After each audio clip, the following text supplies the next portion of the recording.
She joins us now. Elizabeth. Aaron, what you see behind me is a line of hundreds of people. All of them are missing relatives, and they're standing in line here to give information about their relatives to authorities. Authorities want to know everything about them. They also want dental records in case they need to identify bodies. They also want blood samples from close relatives in case they need to match DNA. I've never seen anything like this here.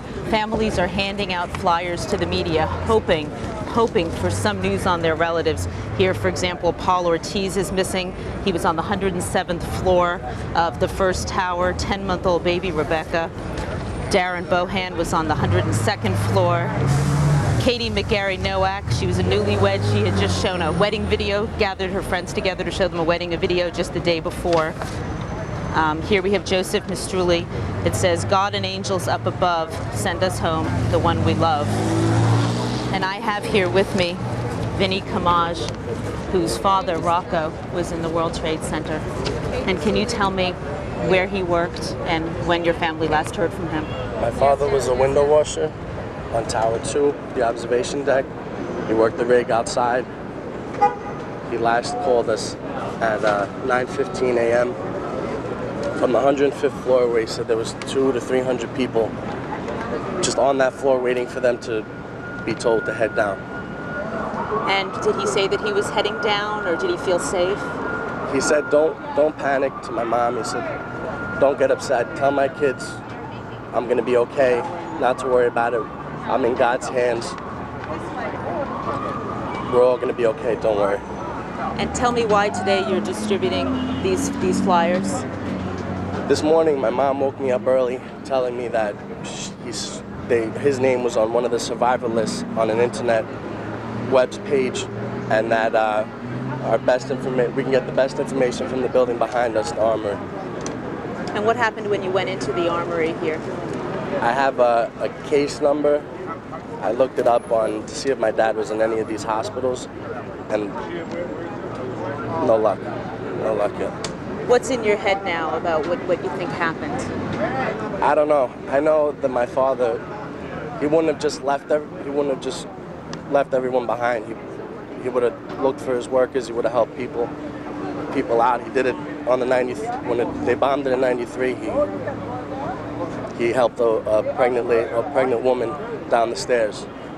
So he was in the building in '93? Yes, he was. He's been working there since 1973. Was he scared to go back and work in that building after the '93 bombing? My father went back the next day. They asked him, because they needed to inspect the outside of the building, and my father knew how to operate the rig, so he brought down all the workers to inspect the building.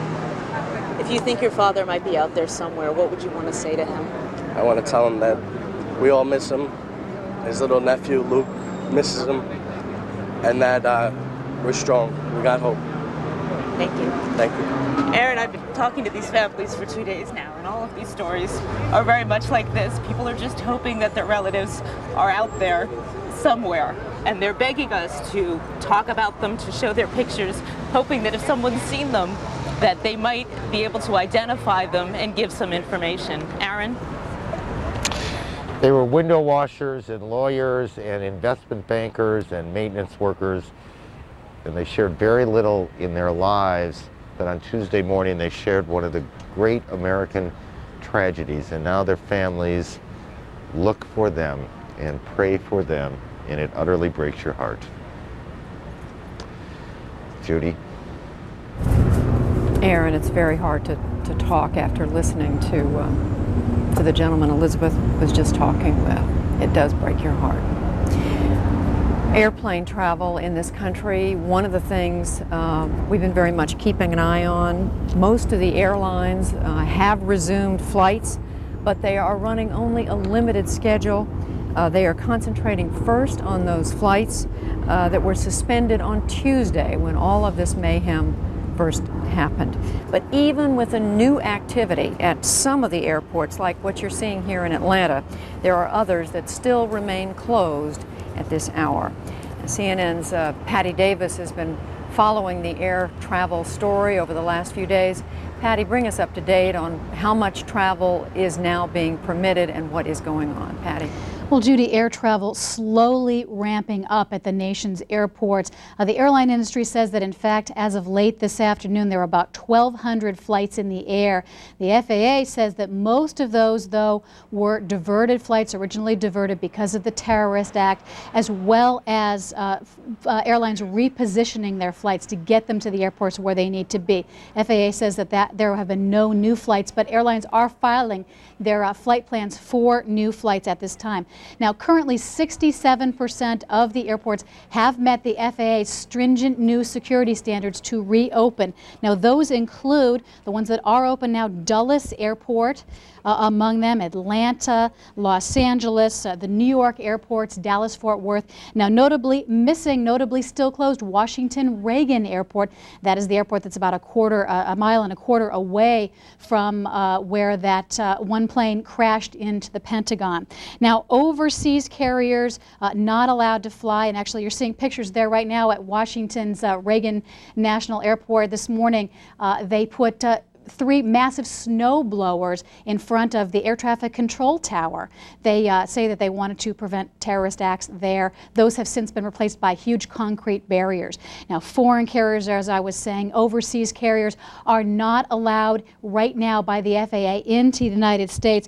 The FAA, in fact, says that it will turn back any airplanes that are overseas carriers that are coming into the U.S. And one FAA spokesperson said that, in fact, there has been anecdotal evidence that has happened. Judy? About these security measures that the airlines are now having to institute, how difficult is it, number one, and how long is it going to take? Well, there certainly are much more stringent security standards in place. Those include no knives that you can bring in. You also have to, you cannot check in at curbside. You can't check in off of the airport, at any off-airport site. Vehicles near the terminal are monitored very carefully. You know, the airlines are telling passengers this is going to be very slow going. One Alaska Airlines official, in fact, said, quote, "If anyone thinks they'll be able to show up 20 minutes before their flight and make it on board, they will be left at the gate." Some airlines saying come as much as 2 hours ahead of time. Now, one of those security measures being talked about today was by Transportation Secretary Norman Mineta. He talked about exploring possibly using the military's elite counterterrorism unit to help patrol the nation's skies. We are asking for expeditious treatment and action by the Department of Defense to give us some Delta Force folks. They are already trained on high-risk situations, and it wouldn't take that much more training to put the Delta Forces on the airplanes. The Pentagon says that, in fact, there have been discussions on that, but it's more in the range of training the U.S. Air Marshals with Delta Force type training. Judy? All right, Patty, which just brings to mind many more people involved in air travel, air security than we've ever seen before in this country. Aaron? Judy, thank you. We've just got a report, and I want to frame this for you very carefully, we have been watching the American Express building, and we are getting a report that there is some collapsing. I don't want to suggest to you here, and I don't want you to hear it this way, that this large skyscraper has collapsed, but we are getting reports that there is some collapsing. What precisely that means, we are looking for clarification now.